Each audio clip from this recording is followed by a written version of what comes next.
broadcast due to sound issues. It's never a good feeling. It's never one. It's one that I always want to avoid. But sometimes, unfortunately, sometimes it does happen. And when it happens, there's not much of a solution that I can do about it apart from restarting the broadcast to make sure that everything does check out. And I hope you guys can rejoin us. For those of you that were with us earlier, um, hi, hi, Pedri. Good to have you on the broadcast. We are not late, but we've had to cancel our earlier broadcast because because of sound issues. We're struggling with our sound. It had a bit of echoes and a lag. So we've had to restart the broadcast, and I'm hoping that this sound is going to be much better. FPL is starting tomorrow. Yo, the Premier League is back. Yes, indeed, it is back. So, guys, allow me, test the sound from my end and make sure everything does check out. By the way, today is my birthday. Okay. Oh, happy birthday, Petri. I wish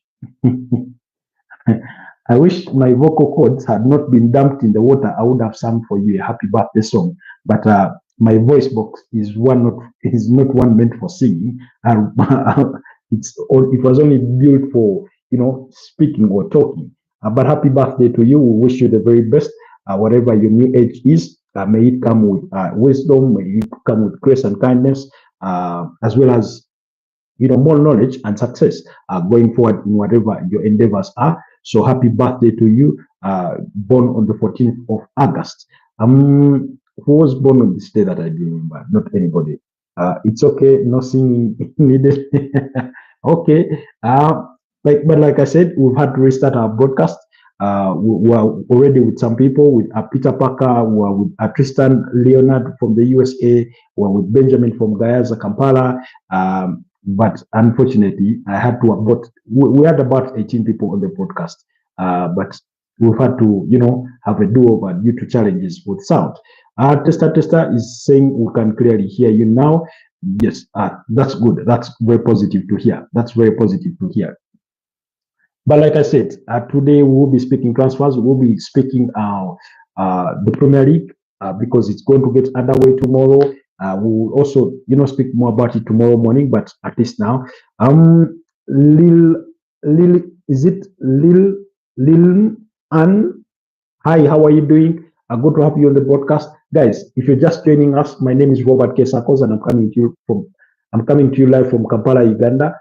Please consider subscribing to the channel and help me on my journey to 2,000 subscribers, but also leave a like on the broadcast. For those of you that are interested in playing the Fantasy Premier League football, please go to the channel under the post section. You will find there a link that will guide you to, to our league, and then you can join over there. My friend and rival at the same time, Franco Mastaduano, is born on the same time, 14th, on the same day, 14th of August. Yeah, he was unveiled today. Rodrygo the GOAT is finally back with us. He was with us yesterday briefly.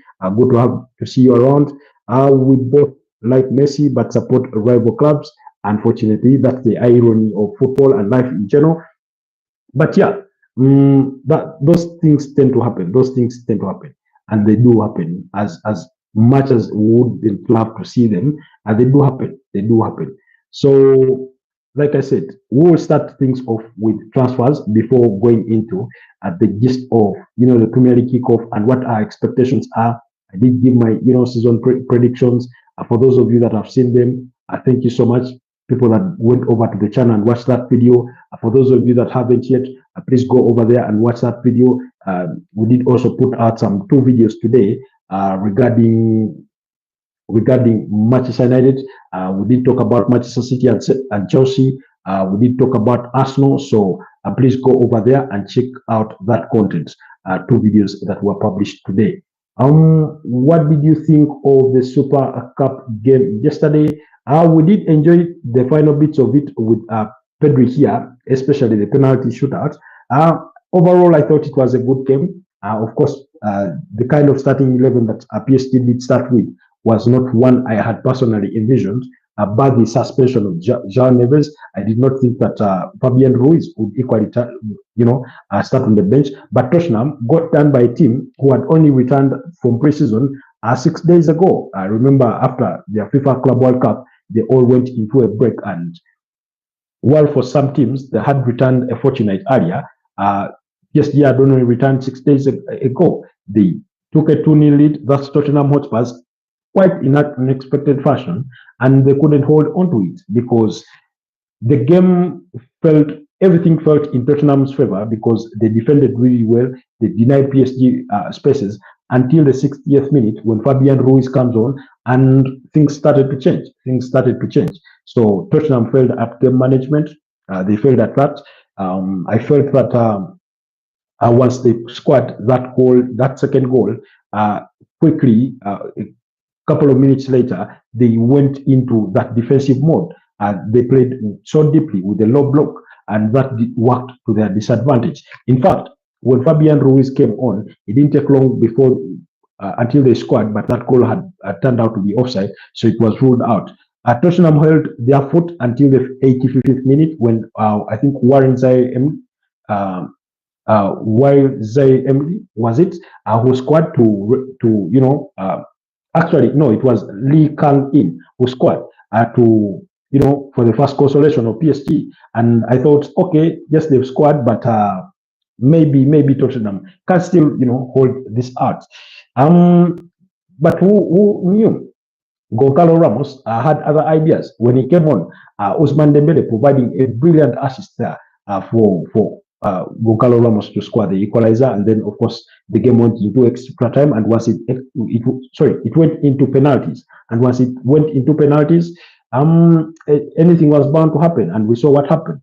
Of course, Vitinha missing his penalty, Matas still missing his penalty. I think it was Mickey van de Ven who had his penalty saved, and things like that. So overall, again, it was another baptism of fire, or another test for Thomas Frank at the highest of levels to remind him that this is how ugly it can get. That in 1 minute you can be in control of the game, and in another you suddenly find yourself behind or at the losing end of the kind of fixture that they were playing. If they had been playing a different opponent, maybe they could have gone away with it. But I thought they failed overall. They failed with game management. Now Rodrygo says, Vamos, I think that means come on. Real Madrid posted a pic of Rodrygo and Garcia working together. That got me wondering if they will start the first game. What do you think? Okay, we've given our thoughts on the Super Cup, UEFA Super Cup. Lisa O'Brien, hi Lisa O'Brien, where are you joining us from? Good evening to you. And then Pedri says, by the way, he got asked in his interview, which player is your idol and best player ever? And he said, Messi, in front of the Madrid fans, audience, and media. Jesus Christ. Was he not taught anything to do with a PR?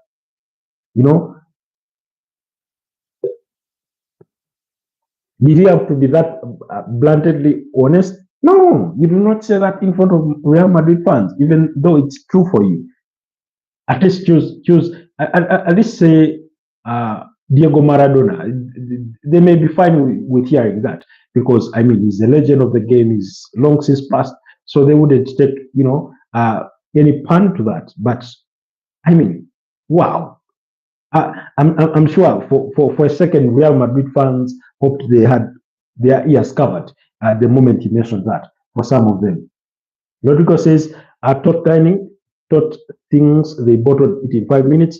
Fabian Ruiz was the reason PSG came back before he went on the pitch. As Spurs won the midfield battle, he controlled, Rodrygo Bentancur, Pape Matza, they really looked good. Because PSG started with one usual starter in the midfielder, that was Vitinha. He started alongside Warren Zaire-Emery, and then you had Desiree Doué playing as the third midfielder, because ahead of them was Ousmane Dembele, Kivicha Kvaratskhelia, and Bradley Barcola. So it was Barcola, sorry, yes, it was Kivicha Kvaratskhelia that was withdrawn for Fabian Ruiz, and they had Desiree do a move up front to create a room for Fabian Ruiz in midfield, and the game changed for the better. So he controlled the tempo of the game in the midfield after he came on and got an assist for Kangri. Yeah, yes. So that was really, really brilliant. Kivicha disappeared yesterday. Yeah, he did not have a good day in office. If you're being honest, he did not have a good day in office. Because oftentimes when Ousmane Dembele received that ball, he looked for Bradley Bakola there. And yeah, eventually he didn't have the best of the game. Do you think Thomas Frank is good enough to manage a team like Tottenham? I mean, when you say team like Tottenham, how good have Tottenham ever been? I think, I think, I think he fits the bill. I think it's I can't say he fits them like a glove. That will be a test of time. But for a team like Tottenham Hotspurs, I think he's good enough. He's good enough for them. And by the way, he's only been in the role for about 1.5 months, really. So we will cut him some slack on that. Because again, the players are only learning his tactics. At least, if anything, for the short period that he's been with Tottenham, they've started defending much better than they were defending before his incoming. You remember under Ange Postecoglou, they were committing so many numbers up front. They oftentimes left themselves open at the back, and they were exploited game in, game out, and that's why they were conceding so many goals. So, and that kind of thing. So it didn't look pretty, but you'll cut them some slack, knowing that there's still a lot to be done in terms of how they play in a structured format. But again, against a good team like PSG, when you try to play it with a low block, with 25 minutes left to play, 30 minutes almost left to play, you're bound to be punished. You're bound to be punished, really. Alan Sesk is back with us, says, hi, my mom says PSG is the biggest club in the world. If that's our opinion, who are we to say no? Okay, but congratulations, Team PSG, upon winning the UEFA Super Cup. Where is Rodrygo from, Mr. Tribe? The channel regular. By the way, he's never told us, or if he did ever tell us, then unfortunately I do not remember. But I do not remember him telling us. It's one of those questions that is oftentimes dodged, to the best of my recollection. So Rodrygo the God, kindly remind us where you join us from. But thank you so much, Alan, for joining the podcast and for your kind comment there. Then quickly, let's go to this transfer rumor that has been there literally for forever. Now, we know that Premier League teams are interested in signing Rodrygo Goes, including Manchester City, including Arsenal, including Liverpool.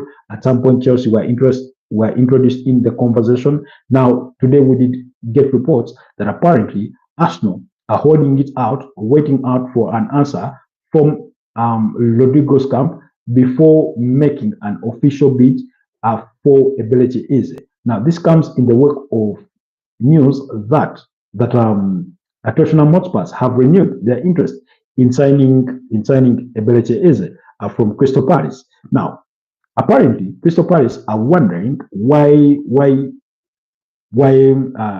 Arsenal have not yet made a bid yet. They are wondering why it's taking them this long for them to make a bid. And the report was brought by India Kaila News, and this is what they had to say about the situation as an exclusive.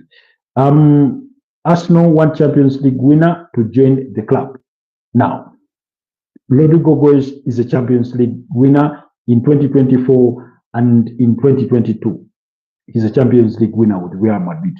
Arsenal reached out to Crystal Palace regarding Eberechi Eze and to hold talks with. Arsenal reached out to Crystal Palace regarding Eberechi Eze, and then he adds on that Spurs are to hold talks. Then they made their request to Eze just a few days ago, as exclusively reported by us. But now they are going straight to Paris. Paris is scratching their head, wondering why Arsenal haven't put in a bid yet. It's a bit of a mess. Honestly, they are confused about the whole situation. Arsenal have the budget for Eze, doesn't even need to sell anyone to make this happen. So what's the hold up? we can confirm they are waiting on their first choice target to make a decision before submitting a bid for Eze. This is a dangerous game they are playing while waiting on Real Madrid regarding Rodrygo goals. So that's the submission about Eberechi Eze. And like he rightly puts it, it's a very, very dangerous game that they are playing. Okay. Pedro says, Alan Sick, just add an O and you're from Slovenia. Okay. Read comments. I'm reading the comments. I've read all the comments. I read Lisa's comment. I read your comment about Kivisha Kvaratskhelia. I read Alan's comment about the man being a PSG fan.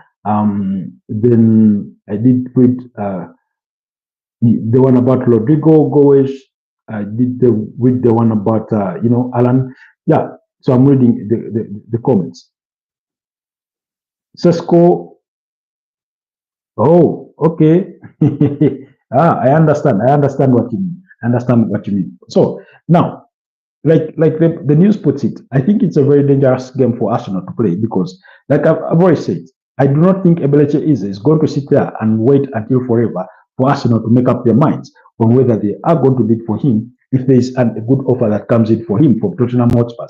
Now, as much as he loves Arsenal and maybe supports Arsenal, we know that when where he is at Crystal Palace, of course, going to Tottenham Hotspur is an upgrade to that. He comes with an upgrade on wages and every good offer that they may put on table before him. So if Arsenal try to drag their feet and are waiting for forever, because again, if you want to sign a player like Rodrygo Goes, I'm not saying it's an easy deal to do, but at some point, it should be straightforward.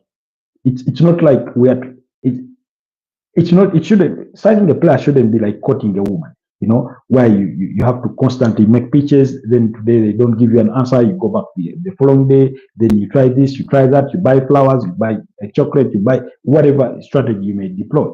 Signing a player shouldn't be that.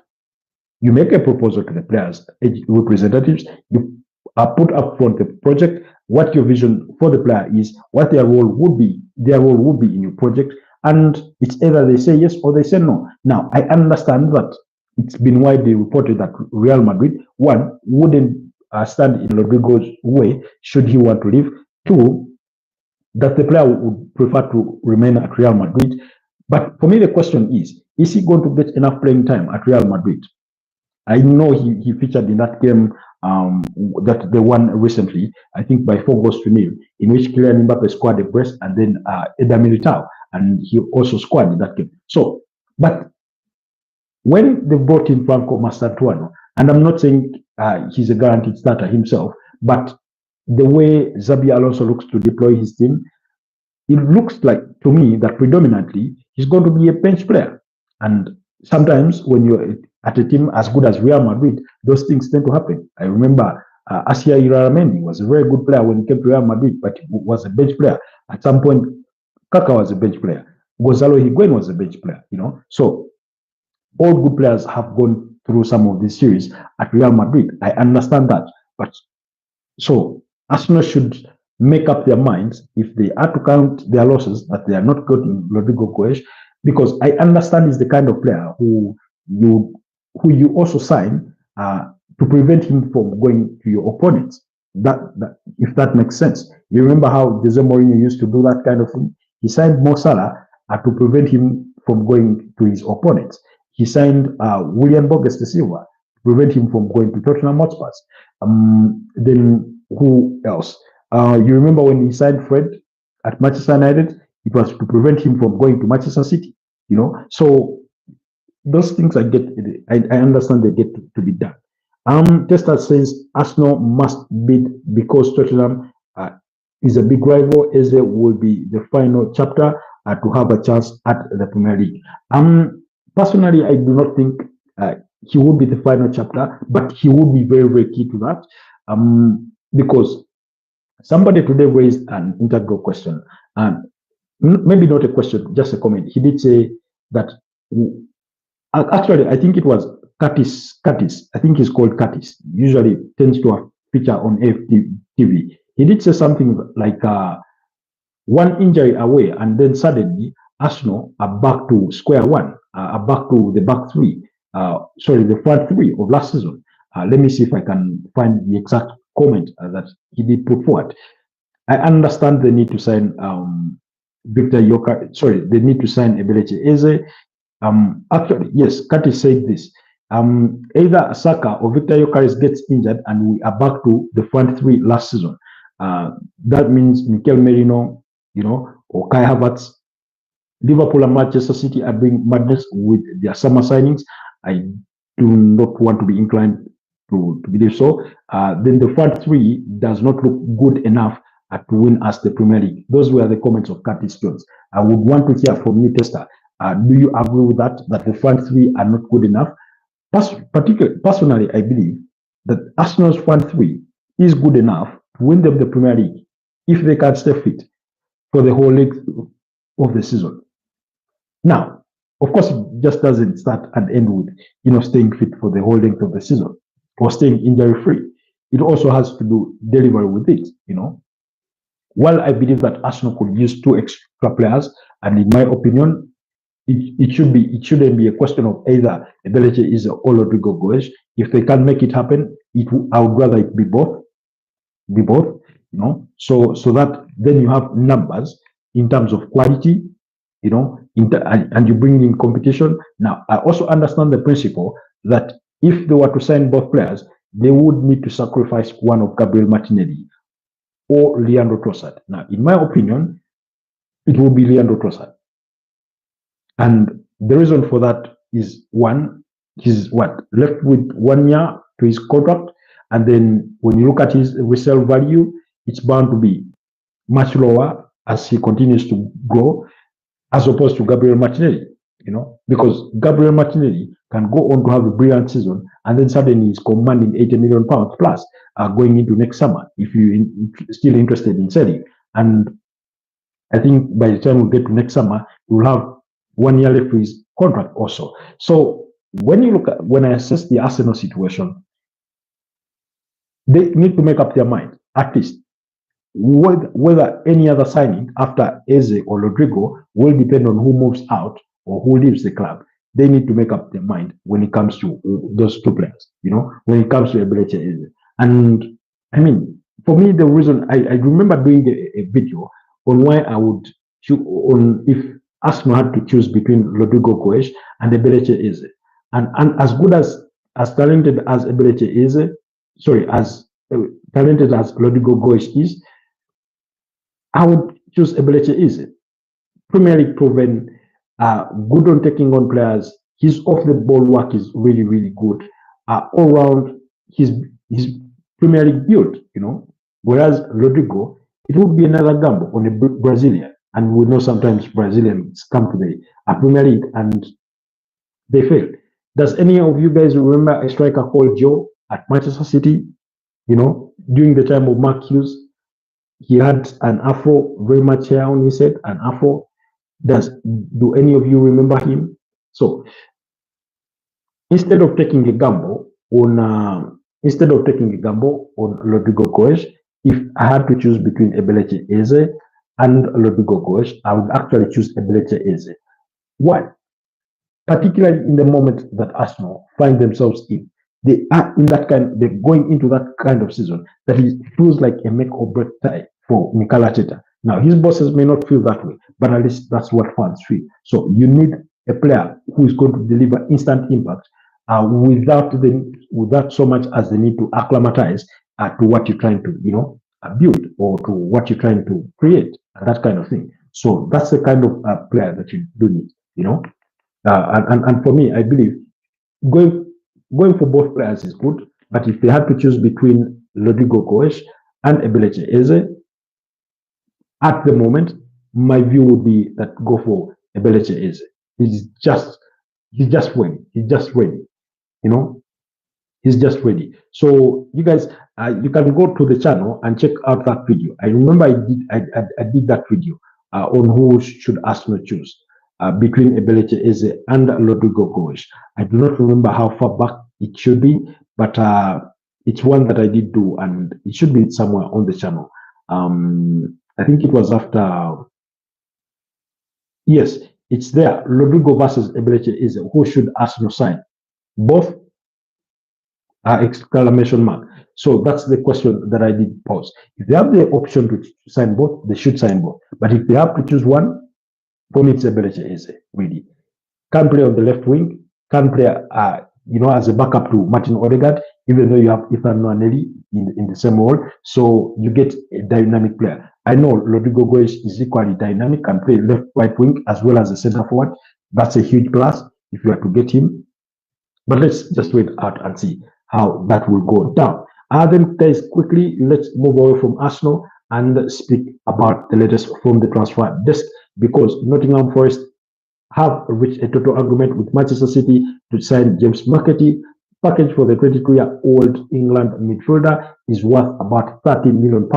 Also, Manchester City did insert in a future sell-on clause plus a buyback clause included in the player's move. So, very brilliant young player.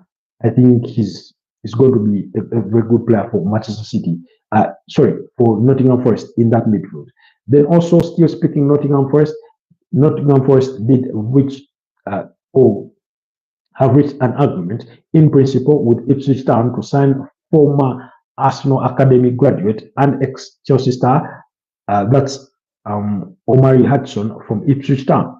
Now, Brentford were the other team that were really, really interested in signing Omari Hudson. However, they fell short of the valuation of Ipswich Town because they wanted him as a replacement for Brian Mbeumo in that squad at Brentford. But it looks like Nottingham Forest, Nuno Espirito Santo, and Evangelos Marinakis are running away with this one because, according to Fabrizio Romano, he did say Nottingham Forest in the process of agreeing a £37.5 million fee with Ipswich Town for Omari Hudson. Personal terms not an issue.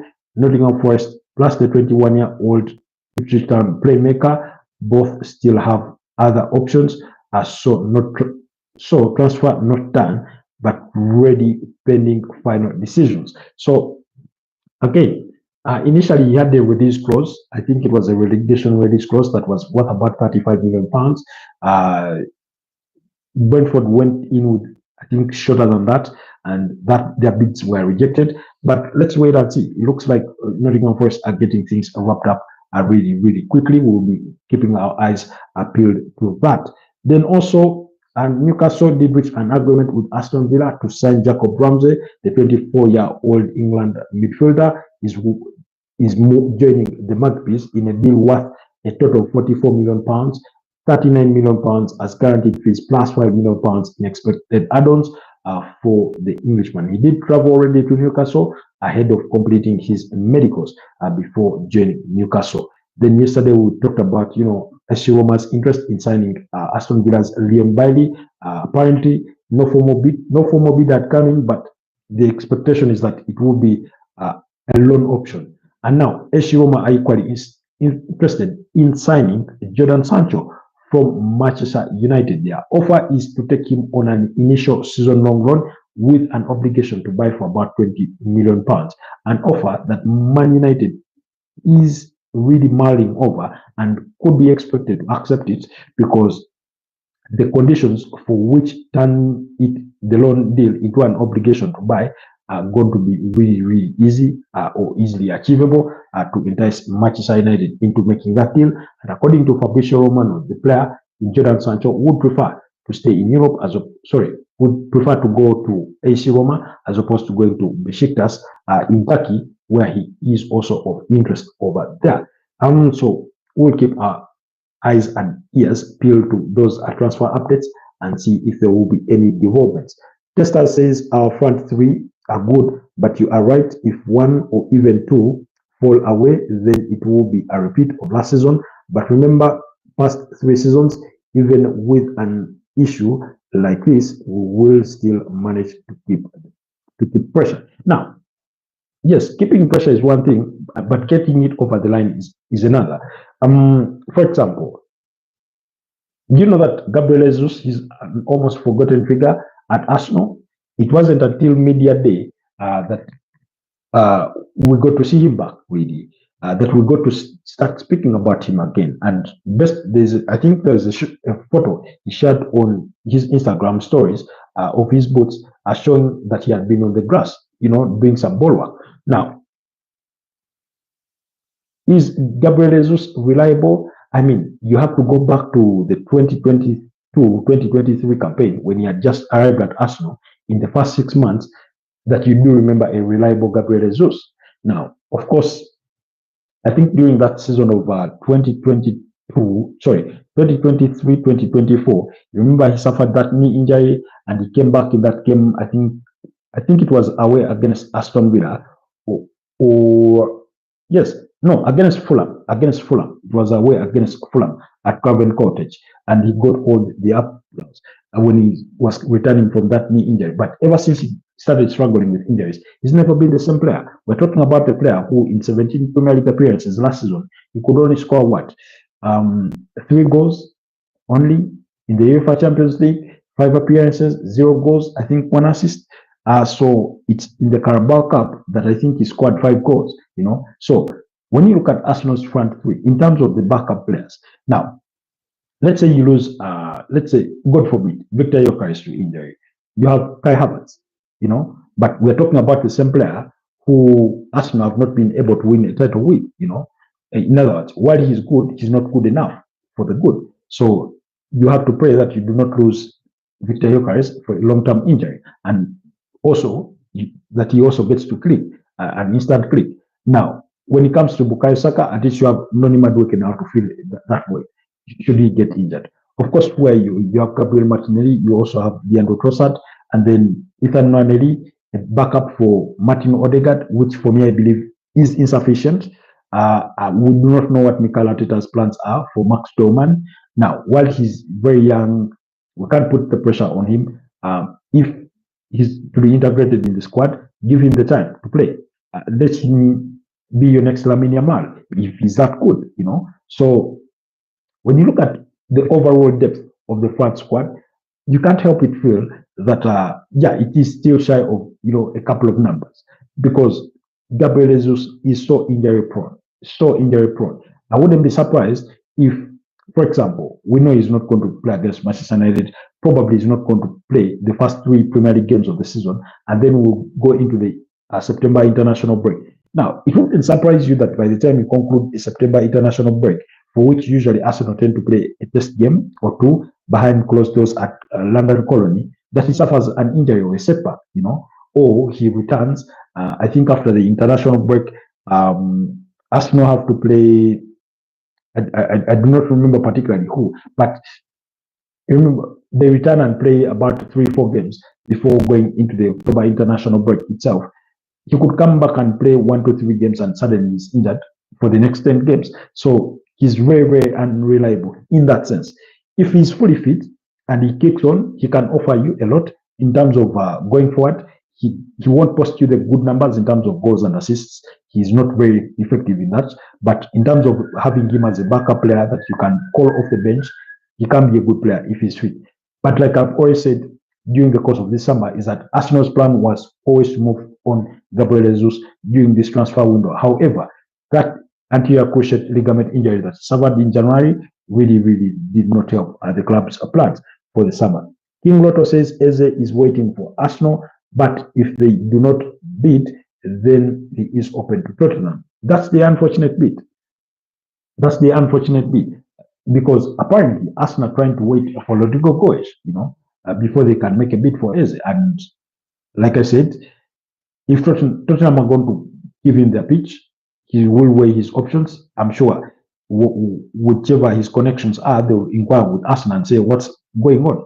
I thought we did have very positive talks. What's happening? Are you going to make a bid? Are you signing me, or should I move on? Arsenal need to start selling now, like Zinchenko, Vieira, Jesus, and Nelson. Yes, those are players that are expected to be moved on. Although, and the Arsenal hierarchy does agree that they need to do better at selling players. Now, this reminds me of one gentleman that Arsenal had in their recruitment ranks during the time of Unai Emery.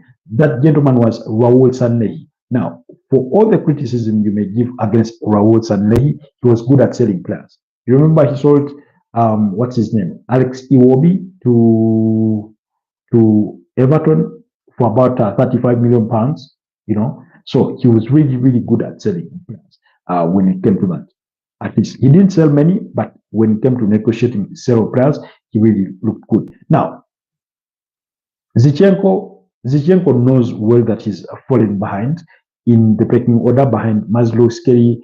If Ricardo Carafiori is fit, he's not going to start ahead of him. If Julian Timber, Ben White are fully fit, Arteta would rather start Julian Timber at left back as opposed to giving, Zinchenko a game. Now, for me, I thought we could use Zinchenko as a squad player in midfield, not at left back really. That's where I thought we could use him. However, for purposes of raising funds or bringing in income in the club, I'm open that we let him go. But the downside is he's on very high wages that most of the clubs that are interested in his signature are not willing to meet. Let's not forget, just yesterday, there were reports that AC Milan were interested. However, his wages were an issue. Then in June, Fulham did inquire about the availability of Eberechi Eze. And apparently, according to some reports, I'll call it speculation because they are unconfirmed on my side, that Arsenal do value the player at about 15 million pounds. So, but Fulham have never returned back for him. King Lotto, you come back to say that Arsenal are one of the worst selling teams, period. Our most expensive sale in club history is Alex Oxlade-Chamberlain to Liverpool for 35 million pounds. And now compare this with Chelsea. Now, again, we are very bad. Arsenal are very bad at selling players, but also look back at some of the players that they've sold. When you look at, for example, a player that could have cost maybe even slightly more than what he went for in Francesco Fabregas, that was in the summer of 2010. You remember it was the first move. He refused to trade. He was willing to top up apparently his transfer fees to go to Barcelona. He was that desperate, to return to Catalonia. Now, fast forward, you look at Robin van Persie. Again, he was in the final year of his contract. Wenger decided, let's make some money out of him. That was in 2012. You come to Alex Oxlade-Chamberlain. When you look at him, was he a main starter at Liverpool? He wasn't one of those pivotal players. At the end of the day, it was Sadio Mane, Roberto Firmino, Mo Salah. Midfield was Gini Wijnaldum, Henderson, Fabinho. Again, he was a squad player for Liverpool. But again, it's not to excuse Arsenal, but we are not very good at selling, that's for sure. But look at the kinds of players that we've been selling. Florian Balogun had one brilliant season at Reims, and then we sold him to Monaco quite expensively. And has it worked out? Not really for him. You look at maybe Joe Willock. Joe Willock is another squad player at Newcastle. Sometimes he gets that, sometimes he doesn't. Emil Smith-Rowe, I think, is well within the top three of Arsenal's most expensive sales. And he's a key starter within that Fulham squad. Although sometimes sometime last season, his form wasn't at its very best. But, those are some of the players that have been there. You look at Eddie Nketiah going to Crystal Palace. We are talking about a player who had only scored 5 goals in the Premier League the previous season, for which 3 of those goals had come against Sheffield United when he scored a hat-trick. So how do you sell him for more when his numbers are not that very convincing? And I don't know if you've noticed, every time Arsenal have been intentional on extending those players' contracts so that when it comes to the point of selling, they have a bit of leeway. Now, Wes Nelson, Fulham are interested. I think Crystal Palace is the other team interested, as well as, was it Brentford? So, but they want an initial loan, Arsenal want to sell. And the reason as to why they're finding it difficult to sell Wes Nelson is because of his injury record. As a player, he's good. If assessed consistently for 2-3 months, he can turn out to be a very, very decent player. But his injury record is just not good. It's just not good. And so when you say compare to Chelsea, of course, compared to Chelsea, we are really, really poor. Really, we are really poor compared to Chelsea. Chelsea sold Kai Havertz, although they took a bit of a loss on that one, to Arsenal for £65 million. You could say Noni Madueke, they made, I mean, Chelsea are so good at selling players. And I was watching a clip of Expressions. I don't know you guys if you know him. He's a Tottenham fan, and he did say, in his argument, he did say that Chelsea are the best run business in the Premier League when it comes to selling players. He said, and I quote, Chelsea can sell water to a tap. That's how best he described them. Because look at some of the players they've sold. And Amado Brota, whether it's 20, 25 million pounds, he's not worth that. Amando Brota, very injury prone. Numbers do not back him, Then Leslie Uguechuku, about 20 million pounds plus, again, to Burnley. And I'm like, who negotiated these deals? Those players are not worth it. They're not worth it. They want to sell Canary Chukwuemeka for most of the players that look at Joao Felix. Now, for a player who had failed for not just one season, for going for that expensively to Al Nassr, so just really, really good at selling players. Of course, sometimes they've also burnt their fingers. We all remember what happened with Romelu Lukaku. So let's not assume it is always rosy with Chelsea. Look at Raheem Sterling. It's not look pretty. Look at Mukalo Modric. If they were to sell Mukalo Modric today, how much do you think they would get out of him? I think they will. I do not think they will be very, very lucky to get even half of what they spent on him. So yes, they are very good at selling, but they've also burnt their fingers well at it. The difference between Chelsea and Arsenal is that they have so many players that they can sell. So when they sell some good for a good price, we forget that they've taken significant losses on others. So Tester, you say Arsenal need to get rid of a few players, but it's not necessary. We need a backup team for cup games, and matured players should be used in bigger games. I certainly do agree with you. That's why I was saying that for me, I was thinking that maybe, just maybe, I was looking at Alexander Zinchenko as a player that you can deploy in midfield, especially in cup games, in games that do not have that much pressure, for purposes of squad rotation, because that's going to be very key. You see, for example, at left 8 or midfield, you have a player like Mikel Merino as a backup. For example, if you choose that Declan Rice is your starter on that role, you have Mikel Merino.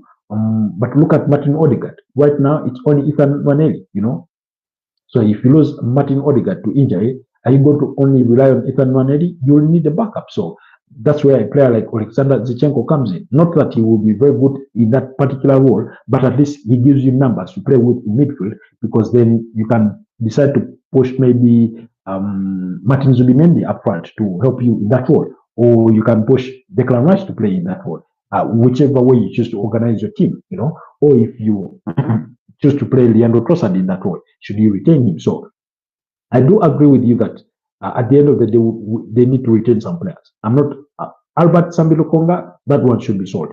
Rhys Nelson, for me, I believe he should be sold, because of his injury record. Then Fabio Vieira, that one should be sold because I do not know. I believe he's just failed to cut it. He's not a bad player, but I think he's one of those players that has come to the Premier League and the league has not been kind to him, or he's just failed to cut it. It also goes without saying that he's not been given the most ample time on the game to be moved, to try and grow. Because when you play for a team like Arsenal, you do not get much of that. If you're playing for a team like Southampton, you could get that, Then you say,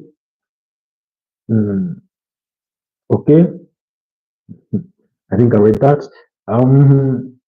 Fulham want a Brazilian kid from Shakhtar Donetsk yes, he's called Kevin, and they are willing to break the bank to spend more than their record signing, which was, by the way, which was Emil Smith Rowe. He's called Kevin. They want to sign him for in the excess of 34 million pounds. Then King Lotto, you said those 8-year plus contracts help Chelsea have the leverage in negotiations. I do not want to think so. And here's my reason for that. Is because, particularly, for example, For some of these players, they really, really have to move them on. They need to move them on. One, they've already been sanctioned by UEFA for being found in breach of the financial fair play rules. So, and yet they continue to sign players. In other words, Chelsea must balance their books at all counts. And that's why they are willing to listen to offers for Nicholas Jackson, even though their summer plans were never to sell him. It's not like they were really wanted to sell Noni Madueke, but the player wanted to move. A good offer came and they took it, you know. So while those long-term contracts may help, they only help for players like Noni Madueke, who has been, playing regularly, whose numbers are good. But if you're bringing me a player like, for example, if they were selling to you to sing Eberechi, how much are you going to pay for him? He was pushed out on loan to Aston Villa. That means not good enough. You're not good enough to play for this Chelsea side. Why would pay expensively for you? If you are signing Andre Santos, I would listen to that because I'd say he had a very good season at Strasbourg last season, in France. But just imagine you go and ask, Chelsea to sell you Raheem Sterling. Why should you be paying £20 million for Raheem Sterling? He's on high wages. Yes, he's on a long-term contract, but he's not good. He's not good. What this is far from good. That he needs a good season before you can sell him expensively. Anything beyond £15 million will be a steal. You have been robbed for Raheem Sterling. That's how I feel about that. So the long-term contracts only help if you're trying to buy players like Enzo Fernandez, Moises Caicedo, Cole Palmer, Joao Pedro today. If you're trying to sign Levi Colwill, if you're trying to sign maybe Marco Correa, maybe even Robert Sanchez, if you are a team like West Ham that you're pursuing cheap, it helps in those aspects. But for some players for which they are desperate to move on, now let's do what you really.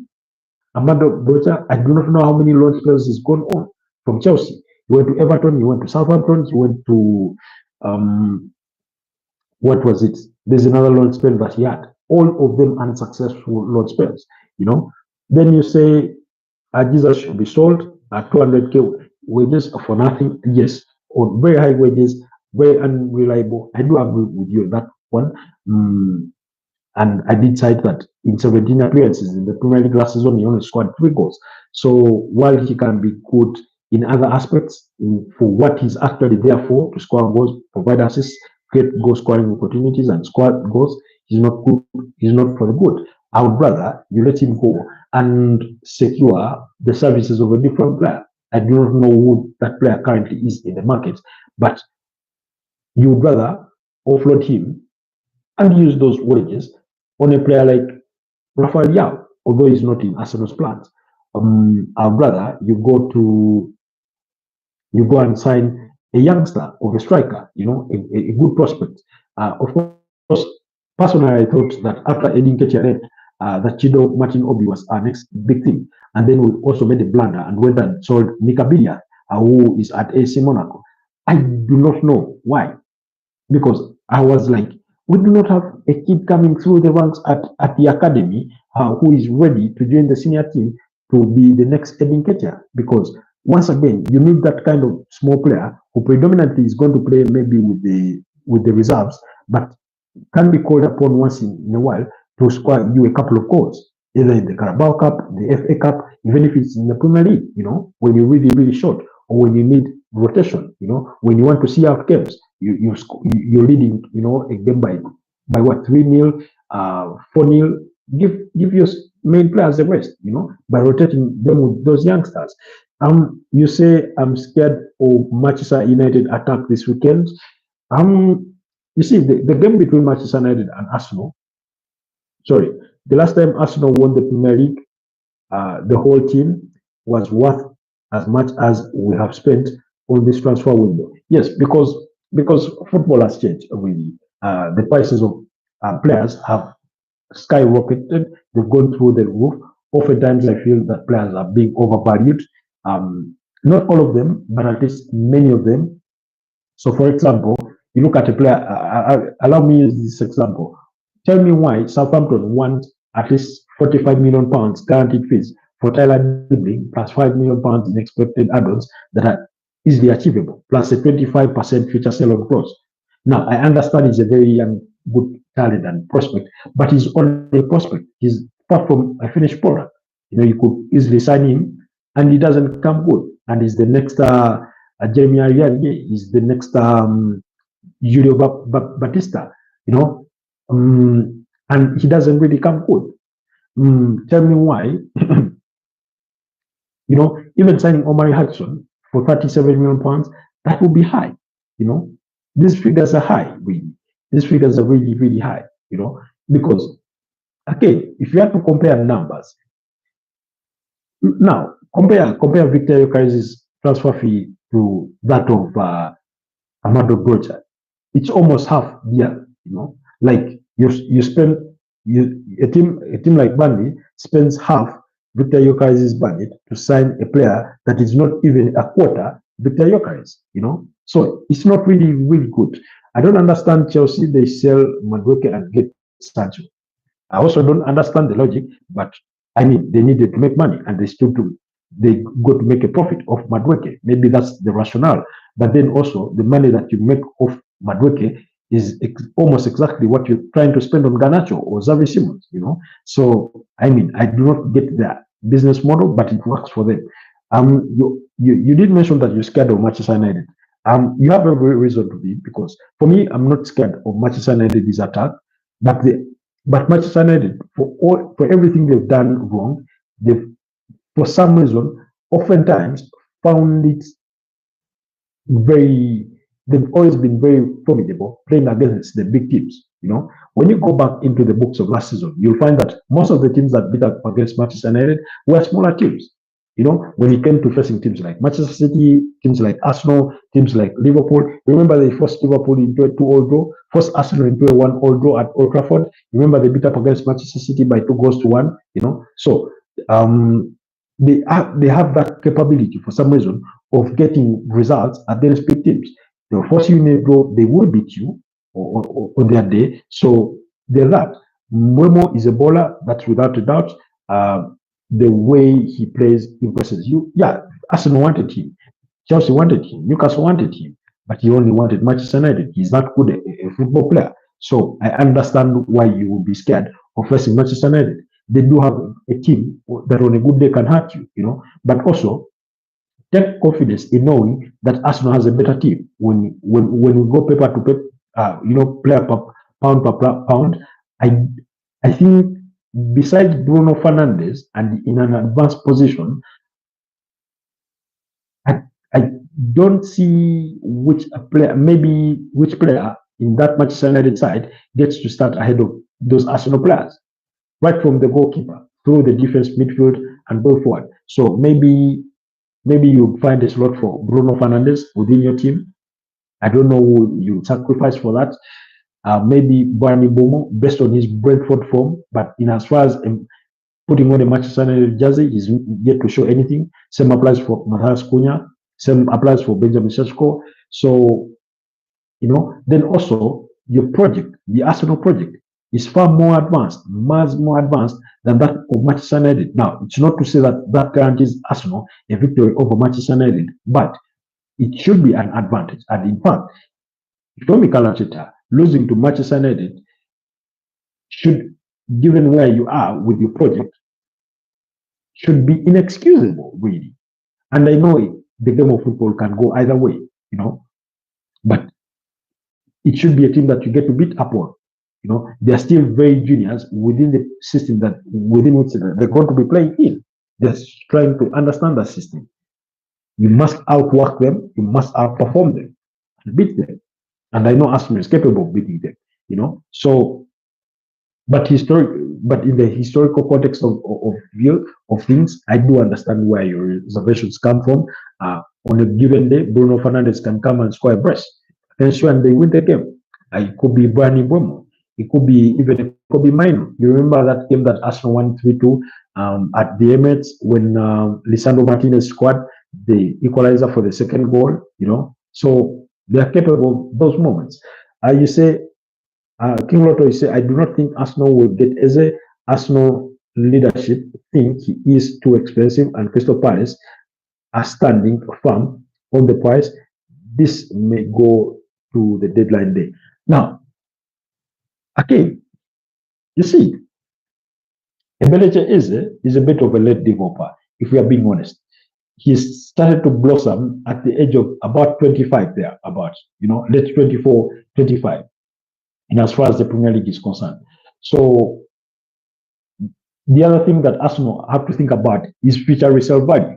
He's 27, you sign him on a 5-year contract, and by the time he sees out that contract, he's probably 32, and by that time, regardless of whether you've won silverware or not with him, his resale value is nothing. So that is also a factor, But then also, part of Arsenal's reservation is, I think Arsenal feel that there's still a need to sign another player beyond just Eberechi Eze. So that's why they are willing to see the release clause expire and then try to negotiate a lesser fee for the player, So that is that. Manchester United need time to click. Arsenal has got a well-established team. Arsenal has got a more well-established team. I'm not comparing players, in comparing form and the good understanding the Arsenal players have formed with each other. Yes, exactly what you're saying. So that's why I feel that for Mikel Arteta, losing to Manchester United shouldn't come with any excuses. And for those Arsenal players, yes, I know Manchester United is a big team. Historically, they've beaten you. Last season, they knocked out Arsenal in the FA Cup and that kind of thing. I understand that. But no, you got to man up. You want to win the league, you've got to go ahead and beat teams away from home, not just wait to beat them at home.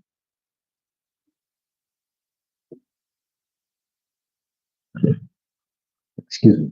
You remember, I think last season, Liverpool beat up against Man United by 3-0 at Old Trafford.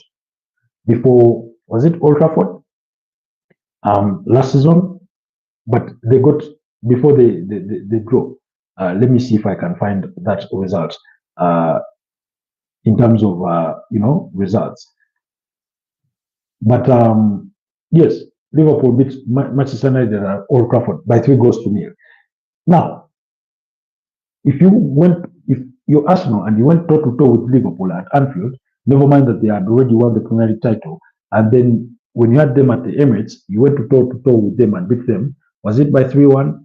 Then what's the excuse? Go to Manchester United and beat them.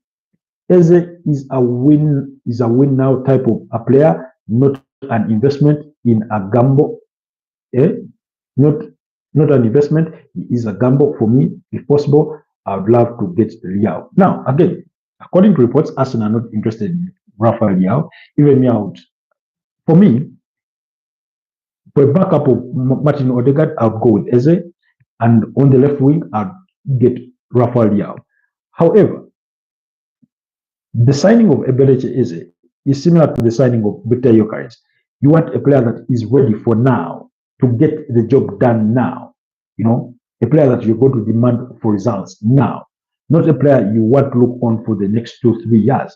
Because in the next 2-3 years, you cannot guarantee that if you're not winning major titles, you're going to still have William Saliba at the club. You cannot guarantee that you would still have Bukayo Saka. And I'm not saying they're not going to sign new contracts. They may sign those contracts. But if you're not winning this season and the season after that, those players are going to want to move on. Because at the end of the day, they want to win silverware. They want to win pieces of silverware, So if you try to sign players now for which you think they are future investments, when you need to win now, then you start to lose the ones that have matured well within your project. So that's a huge risk for you to take. So Pedri says, yo, okay, Mark Guru. Do you mean Mark Gui, who went to out on loan from Chelsea to Sunderland? Who is Mark Gui? Anyway, just like you say, Arsenal has proven that they are not worried about away games. They can go to opposing teams and take the 3 points. Yeah, and I think in the last 2 years, they've not lost to any of the big the big five. And by that I mean Manchester City, I mean Liverpool, I mean Chelsea, I mean Manchester United, I mean Tottenham Hotspur. Those are the teams. Of course, Newcastle. Newcastle is one of those teams that have Arsenal's number. Anytime they can call Arsenal, and Arsenal will come crawling down. Last season they beat Arsenal 3 times, twice in the Carabao Cup and once in the Premier League. Presido Kimpembe, what's up with Presido Kimpembe? He went silent over the last few years. He did suffer a very, very terrible injury, Presido Kimpembe, that sort of kept him out for a significant amount of time. And he's played for PSG his entire career. Really, it's good to see that he's won pieces of silverware. I don't know if he's actually been is qualified to win those medals. That's why they brought in Ilya Zabani on top of having William Pacho. So I don't know. They could look to move him on, but Presido Kimpembe, I significantly remember him. He was the player penalized for that, handball where you're not even facing the ball. Manchester United in the UEFA Champions League. Marcus Rashford, I think, scored that penalty. For those of you that do remember, in the dying minutes of the game, I think that was around 2021. Was it 2021 or 2020? I think around 2021 when Ole Gunnar Solskjaer was still with the club. He was still at Manchester United. So yeah. Anyways, our Premier League kickoff.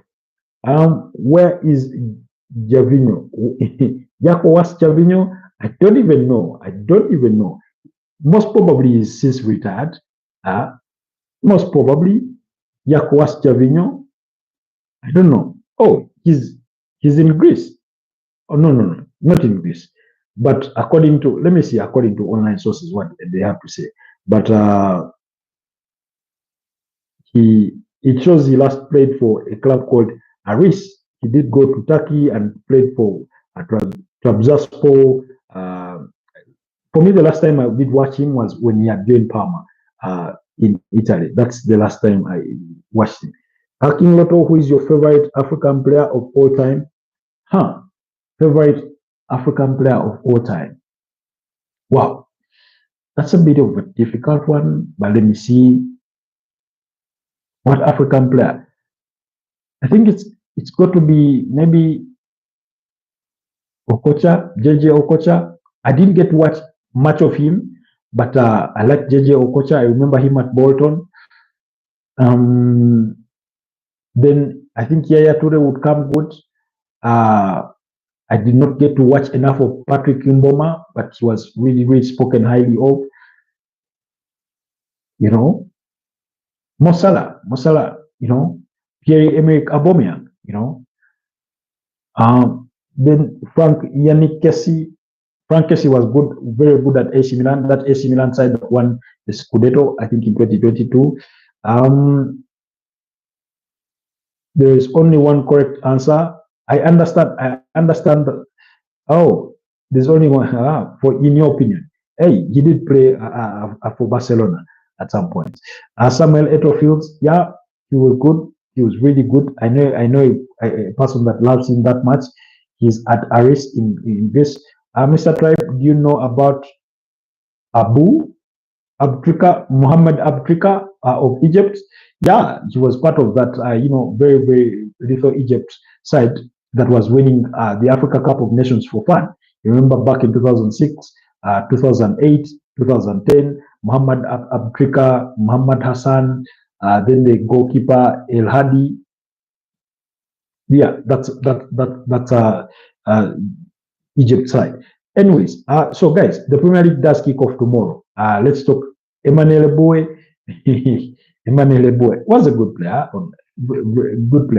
but if you're going to mention Emmanuel Eboue, where are you leaving Habib Koltore? Where are you leaving him? Yes, he's my favorite player ever. He stands up for justice. Okay, so the Premier League kicks off tomorrow when Liverpool entertain AFC Bournemouth at Anfield. That game will kick off at 10 p.m. East African time. Guys, what time should we do our broadcast tomorrow? What time should we do our broadcast? because it does coincide with the kickoff of that game. Okay, it will after the first half, and I don't know.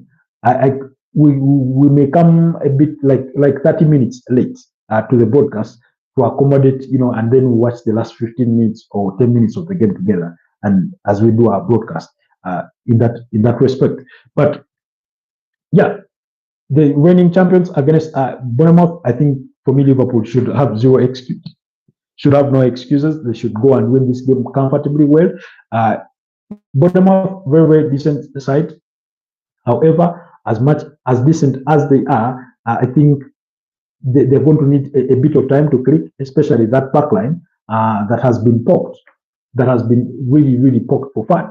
When you look at players like Ilya Zabani has left, Dean Howson has left. You look at Milos Kakes has left for Liverpool. Of course, Kepa Arrizabalaga returned to Chelsea before joining Arsenal. He was initially out on loan. They did sign George Petrovic to replace Kepa Arrizabalaga. Then they did sign Adrian Trafford from Stade Rennes to replace Milos Kakes. There's a defender that they've signed. I'm forgetting his name. His name is eluding me, but I believe that backline is going to take a bit of time to adapt to what they were last season, and that's where Liverpool will exploit them. I get the feeling that Liverpool could be a little too speedy for them. Mo Salah needs to pick up his slack. He's not really looked decent in pre-season. Yes, I know he scored that period goal in pre-season, but overall he has not looked very, very, very decent. When you look at the last 5 meetings between the two sides, I mean, you have to go back to March 2023 when Bournemouth last beat up against Liverpool by a goal to nil. Otherwise, all the other results in the other 4 matches, they've only scored 1 goal against Liverpool, and that was in a 3-1 victory for Liverpool at Anfield in August 2023, around that time. So 13 games played. There's only been 1 draw. No. So what are your predictions, guys, for Liverpool versus AFC Bournemouth? I know Andoni Iraola, very very good manager, very reliable. King Lotto is saying Roger Miller. Yes. How about the former Liberian president, George Opong Weah? The only African player to win the Ballon d'Or. Then if they lose, it will be a very interesting start to the league. I do not think they will lose. I'm not convinced to believe that they will lose. I believe Liverpool are going to win this one, at least by 3 goals to nil, thereabout. But of course, Bournemouth also have some positives to take away from the transfer window. I think they've recruited well. They continue to recruit some players. Then they managed to retain Antoine Semenyo, who was largely linked with the potential move away from the club. So they get to keep him, which is very, very good for them. So, of course, the goalkeeper, we do expect George Petrovic to start. Then, yes, Marco Senesi. Now, Marco Senesi spent majority of last season out through injury. Now, he is back, and perhaps maybe that's why they've not rushed the market to try and sign a replacement for Dean Howson. But for where they lost Ilya Zabani, they did sign Bafode Diakite. Bafode Diakite is a player that just joined them recently. Bafode Diakite. Very good defender. Has been, I'm not watching in action, but has been growingly spoken about from those that I've listened to, speaking about him in Bafode Diakite. I don't know, guys. My internet seems to be a bit slow. Okay.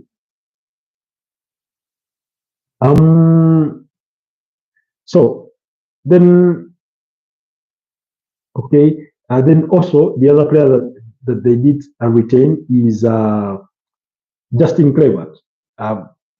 Justin Kluivert, Bayer Leverkusen were interested in signing him as a replacement for Florian Wirtz. And then, of course, they do have their Evan Nilsson. Then Dango Ouattara is a target for Brentford. And that's why they are trying to sign they are trying to find a replacement for Dango Ouattara. They are trying to find a replacement for Dango Ouattara because apparently there's an expectation he could leave the club. So Phil Billing, this one did return from Napoli where he spent last season on loan. So another good. Then Marcus Tavernier, Tyler Adams in that midfield, Ryan Christie, Alex Scott, David Brooks, very, very good players. Lewis Cook, but I believe that Liverpool will get the better of them. I do expect Uwe Tike. I do not expect so many changes in that team that started up against Crystal Palace over the weekend. Confident for exams. Hi man, I have to put my brightness up. Okay, you have to put your brightness up. Okay, high confident for exams. Good to have you on the broadcast. Kindly like the broadcast, but also consider subscribing to the channel if you're new here. So, for me, my prediction, like I said, is a 3-0 victory for Liverpool. I do not know, you guys, what your predictions are for that game. Bournemouth manager did his team a lot of good last season. They beat teams when it mattered. I think it will be a tough game. Yeah, it will be a tough game. I'm not saying it will be an easy game. They did beat Arsenal home and away 2-0 and 2-1, respectively at the Vitality Stadium and the Emirates Stadium. They did beat up against Manchester City by 2-1, I think, at the Vitality Stadium. They almost got one. They nearly, registered a decent result against Liverpool in the game against in the game at the Vitality Stadium. Eventually, Liverpool won it by 2-0, but it just didn't look a decent day for Liverpool. It's one of those games where they did not have a good day in office, but they managed to, walk away with the victory. So yeah, it will be a tough game, of course, as any opening, game of the season can be. For those of you that do remember, in 2021-2022 season, when Brentford had been just promoted to the Premier League, they did open the campaign against Arsenal and beat Arsenal by 2-0. Then also you'll have to go back. Which season? Was it 2017, 2018, or 2016, 2017? One of those two. After Arsenal had signed Alexander Lacazette, when Arsenal kicked off the opening day against Leicester City, and they won that game by 4-3. Olivier Giroud did score in that game. Aaron Ramsey scored in that game. Alexander Lacazette scored the first goal. I think it came in the first minute of the game. Then Jamie Vardy, I think, scored a brace for Leicester City. Then who was the other goal scorer for Leicester City? I forget. But yeah, usually season openers can mean to be a banger. So we are very, very eager to watch that one tomorrow. Anyways, guys, it's been 1 hour and 12 minutes of doing this. Allow me to wrap it here and wish you guys a blessed night. It's been nice doing this with you. Tester of life, confident for exams, King Lotto, Pedri, always a pleasure. Thank you so much for keeping me company. Lisa O'Brien, Alan Seski, then who else? Then Anne, yes, Anne. It's been a pleasure having you guys all around and keeping me company. Thank you so much. Let's look to do this once again tomorrow morning. Tomorrow morning we'll look to continue to expand a bit more on the other games that will be coming in the Premier League for the opening weekend. Chelsea will be up against Crystal Palace in some of those fixtures.